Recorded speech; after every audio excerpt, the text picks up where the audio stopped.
Praise the Lord. சங்கீதம் 90வது சங்கீதம் 14வது வசனம். நாங்கள் எங்கள் வாழ்நாளெல்லாம் களி கூர்ந்து மகிழும்படி காலையிலே எங்களை உமது கிருபையினால் திருப்தியாக்கும்.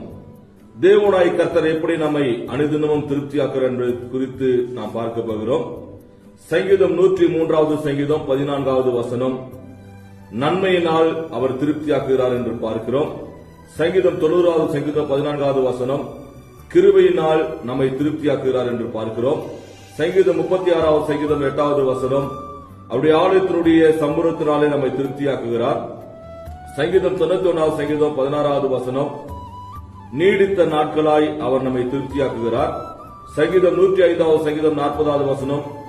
அவருடைய ஆசீர்வாதத்தினாலே நம்மை திருப்தியாக்குகிறார். சங்கீதம் 17வது சங்கீதம் 15வது வசனம். அவருடைய சாயலினாலே நாம் திருப்தியாகிறோம் என்று பார்க்கிறோம்.